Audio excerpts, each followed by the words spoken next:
Now, this week, the NHS has declared that sex is a matter of biology and clarified the right for patients to have single-sex hospital wards. This is a landmark win for gender-critical campaigners. One of those campaigners, Debbie Hayton, is with me now. Debbie Hayton, welcome to Spectator TV. Now, this week, the NHS has officially declared that sex is a biological fact. Who knew? Tell us about it. Well, yes, the NHS has come up with a consultation document that admits that sex is biology. And you've got to wonder if the health service was ever in any doubt that sex was biology, then we were in a worse mess than we thought we were. Yeah, absolutely. And all of this is coming in an imminent refresh of the NHS Charter, where there are some changes surrounding gender and biology and sex. So tell us about what the changes are mooted to be. Well, the changes are mooted to be going back to when you decide on the difference between men and women, looking at biological sex, which is what it's always been, that men are male and women are female. But the issue has always come with with transsexuals back to the 1960s and 1970s. So, for example, one situation is hospital wards. Where do you place a trans woman who may more closely resemble a woman than a man? And where do you place trans men?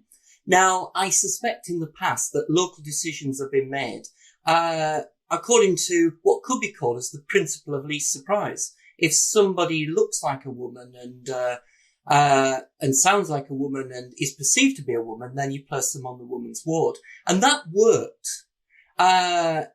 It worked really until the push for self-identification arose, probably around 2015, 2016, when instead of saying that a transsexual was somebody who had gone through a meaningful transition and was generally perceived to be somebody who was of the opposite sex, suddenly to be a trans woman, you just needed to make a declaration.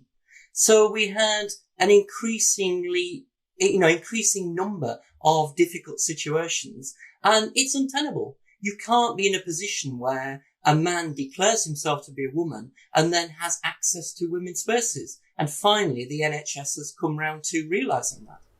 And so is the change going to be taking us back to the pre-2015 way of doing things, or is there something new going to happen? Because you write about this possibility of private rooms being mooted as well. Well, it's before 2015, trans women who had been through a meaningful transition were placed on women's wards, and trans men who'd done the reverse procedure were placed on men's wards. That's what was happening before 2015. Since 2015, that the politics has changed completely. Now, looking at the situation and how we can handle this situation, we have a group of transsexuals who you say, well, what do you do with these people? Do you place them on the women's ward? And you can't really do that in these days. The situation's changed. Or do you place them on the men's ward and create a new set of problems? The answer which has been mooted is to find a private room somewhere, or find a side bay, or some such solution. And personally, that's what I've experienced since I transitioned, without fuss, without making any requests. When I've been as an inpatient in hospital, I've been placed in a side room and never really thought anything about it, because these places exist, and it's a solution, an ad hoc solution for the situation that arises. So, Debbie, is the problem with private rooms then just a matter of capacity? Because I can imagine that the NHS, with its stretched resources, maybe doesn't have that option very often. Well, yes, but this is the NHS. In other advanced countries, private rooms are normal. And in private hospitals in this country, private rooms are normal.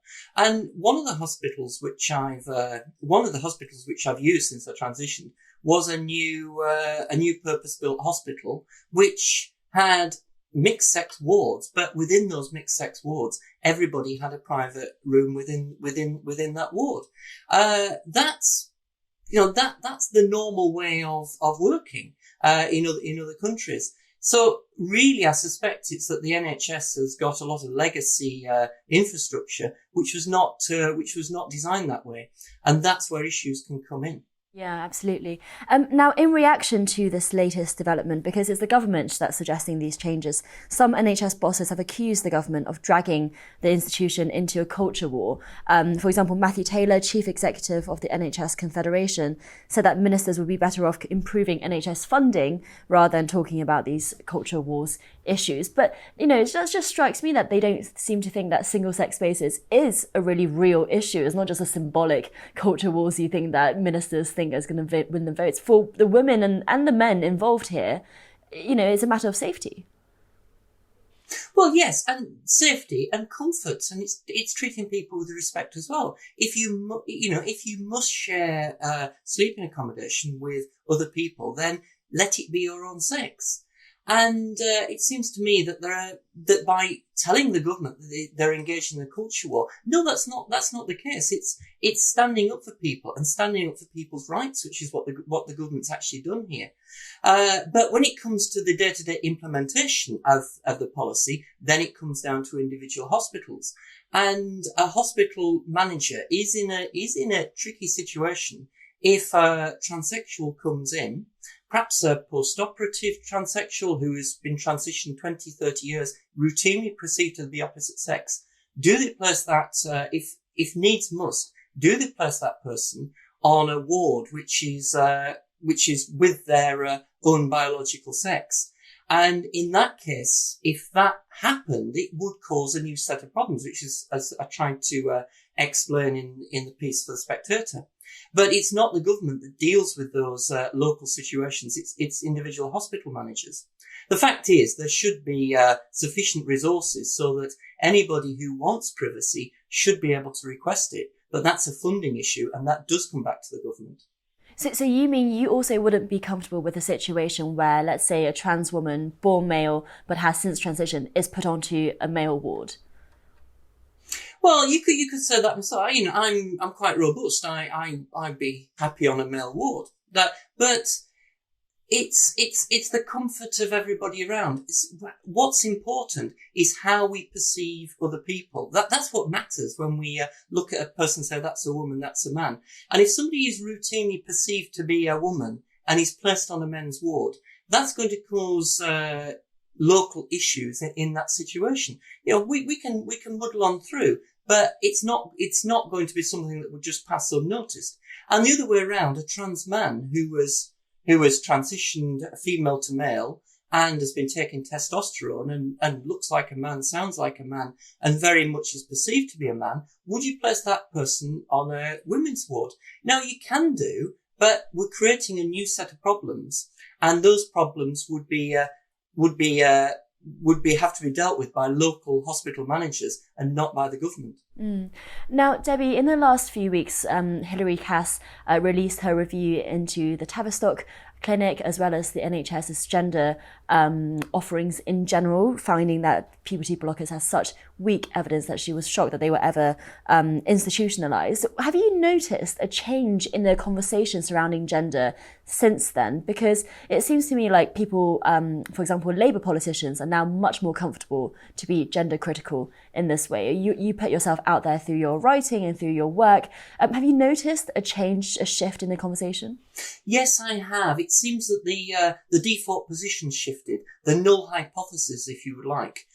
Before, the default position was everybody had a gender identity, and to argue against that, to say that biological sex is real, the perception of other people is real, and gender identity doesn't exist or need to exist, that was taking a specific position. What I feel has changed is that the null hypothesis, the default state, has changed, so that suddenly people who are arguing that gender identity does exist, gender identity is important. It feels to me that for the first time in perhaps almost 10 years, it's down to those people to prove their case that they're right, and not the situation for those who are speaking out against those things to prove that they're right. And that, I think, matters. Debbie Hayton, thank you so much for joining Spectator TV.